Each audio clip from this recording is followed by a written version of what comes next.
모세가 태어났을 때 모세의 부모가 바로의 명령을 두려워하지 않고 3달 동안 숨겨두었습니다. 성장한 모세는 믿음으로 이집트 공주의 아들이 되기를 거절했고 잠시 죄악의 쾌락을 누리는 것보다 하나님의 백성과 함께 고통당하는 길을 선택했습니다. 나아가 예수님을 위해 받는 고난을 이집트의 보물보다 더 값진 것으로 여겼습니다.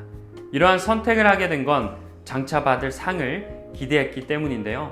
믿음으로 모세는 왕의 분노를 두려워하지 않았고 이집트를 떠났습니다. 모세는 보이지 않는 하나님을 마치 보이는 것처럼 믿고 인내했습니다.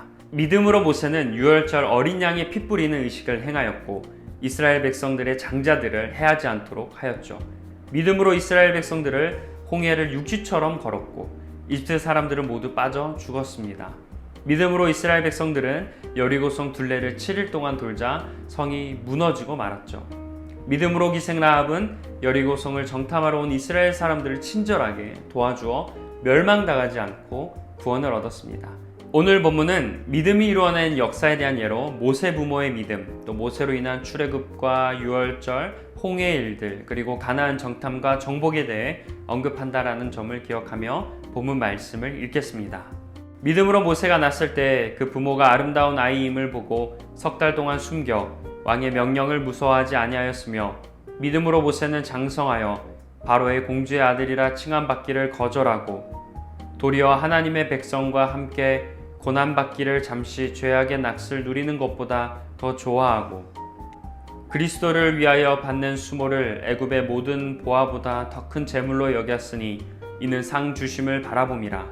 믿음으로 애굽을 떠나 왕의 노함을 무서워하지 아니하고 곧 보이지 아니하는 자를 보는 것 같이 하여 참았으며 믿음으로 유월절과 피 뿌리는 예식을 정하였으니 이는 장자를 멸하는 자로 그들을 건드리지 않게 하려 한 것이며 믿음으로 그들은 홍해를 육지같이 건넜으나 애굽 사람들은 이것을 시험하다가 빠져 죽었으며 믿음으로 7일 동안 여리고를 도니 성이 무너졌으며 믿음으로 기생 라합은 정탐꾼을 평안히 영접하였으므로 순종하지 아니한 자와 함께 멸망하지 아니하였도다.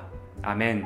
오늘 본문은 모세의 부모와 모세의 믿음에 대한 설명인 23절에서 26절, 모세의 믿음에 대한 내용인 27절에서 29절, 여호수아와 라합의 믿음인 20절에서 31절로 구성되어 있습니다. 먼저 23절에서 26절을 보면 믿음은 세상의 대세를 거스릴 수 있는 용기이다 라는 점을 알게 됩니다. 애굽은 노예였던 이스라엘 백성들을 무시했지만 모세의 부모는 자기 아이를 하나님이 주신 아름다운 선물로 여겼습니다. 바로의 명령과 질서를 거스리며 아기를 무려 3달 동안 숨겨둔 부모들의 믿음은 결국 이스라엘을 구원한 모세가 되게 했습니다. 믿음은 죄악이 주는 즐거움 반대편에 있는 고난을 선택할 수 있는 의지입니다. 모세는 애굽 왕자로서 누릴 수 있는 많은 권리와 영광을 다 버리고 믿음으로 노예로 학대당하는 백성들의 삶을 위해 헌신하겠다고 다짐했죠. 여기에서 우리는 십자가의 길을 저버리고 세상의 대세 흐름 속에 함께하고 있는 건 아닌지 묵상해 보아야 합니다. 세상에서 살아가는 우리는 어쩔 수 없이 세상의 흐름, 그것에 함께 살아갑니다. 그러나 우리는 크리스천이라는 정체성을 잃어버려서는 안 되죠. 세상으로 인해 나의 믿음이 흔들리고 가치관의 혼란이 와도 우리는 십자가의 길을 버려서는 안 됩니다. 우리는 늘 믿음을 잃지 않고 살아가야 한다는 걸 기억하며 믿음을 따라 살아가시길 소망합니다. 다음으로 27절에서 29절 말씀입니다. 여기에서 우리는 믿음의 특징에 대해 알게 됩니다. 우리가 두려워해야 할 것을 두려워할 수 있는 것이 바로 믿음인데요. 모세가 백성을 이끌고 출애굽을 감행할 수 있었던 이유는 눈에 보이는 거짓 왕 바로의 분노보다 눈에 보이지는 않지만 하나님을 더 두려워했기 때문입니다. 애굽의 장자에게 심판이 임한다는 말씀을 두려워했기에 장자의 죽음을 면하는 방법으로 주신 유월절과 피 뿌리는 예식을 정하여 순종할 수 있었어요. 구원의 확신만큼 영적인 긴장감도 우리 신앙에 필요하다는 걸 알게 됩니다. 이 부분에서 우리는 두려워해야 할 것을 두려워하는 믿음에 대해 묵상하게 됩니다. 우리는 두려워해야 할 대상인 하나님만을 두려워해야 합니다. 하나님께서 눈에 보이시지 않게 때로는 의식하지 못하고 또 두려워하지 않는 경우가 많이 있습니다. 반대로 세상의 것들, 사람들을 두려워하곤 하죠. 하지만 우리가 진정 두려워해야 할 분, 순종해야 할 분, 또 의식해야 할 분은 바로 하나님임을 잊어서는 안 됩니다. 하나님을 두려워하는 믿음을 잘 유지하여 영적으로 늘 깨어있는 모든 분들이 되시길 원합니다. 마지막으로 30절에서 31절 말씀입니다. 믿음의 삶이 어리석게 보이기도 해요. 홍해 한가운데를 향해 행진하는 것은 믿음이기 때문인데요. 철옹성 같던 여리고를 또 7일 동안 무려 13바퀴 도는 것도 믿음이기 때문이에요. 보이지 않는 하나님께서 참 신임을 인정하는 것이 바로 믿음이기 때문입니다. 그 믿음으로 인해 홍해가 갈라졌고 여리고성이 무너졌고 또 기생 라합이 구원을 얻게 되었어요. 이 말씀에서 어리석더라도 믿음을 잘 지켜야 한다는 걸 묵상하게 됩니다. 말씀처럼 믿음으로 사는 건 요즘 같은 시대에 맞지 않은 일 같고 너무나 거리가 먼 것처럼 느껴집니다. 하지만 부모는 믿음으로 인해 놀라운 기적을 경험했다고 강조하고 있어요.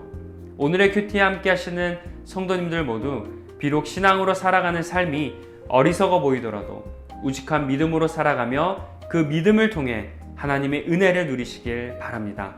그러한 삶을 통해 오늘 성경에 언급된 사람들처럼 여러분도 기적의 주인공이 되시길 간절히 축원합니다.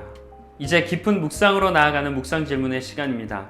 먼저 묵상할 질문은 세상의 흐름이 아닌 십자가의 길을 걷고 계십니까? 입니다. 우리는 신앙인이지만 또한 세상 속에서 세상과 함께 세상과 어울려 살아가야 하는 사람들이죠. 하지만 우리는 하나님을 믿는 크리스천이라는 사실을 절대 잊어서는 안 됩니다. 세상의 흐름에 집중하느라 십자가의 길에서 벗어난 건 아닌지 우리의 삶을 돌아보기를 원합니다.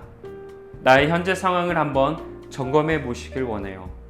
그리고 세상의 흐름이 아닌 십자가의 길을 걷겠다고 결단해 보시고 혹시나 내가 십자가의 길로 나아가는 데 있어서 방해가 되는 여러 세상의 흐름들이 있다면 반드시 과감하게 내려놓으시길 소망합니다.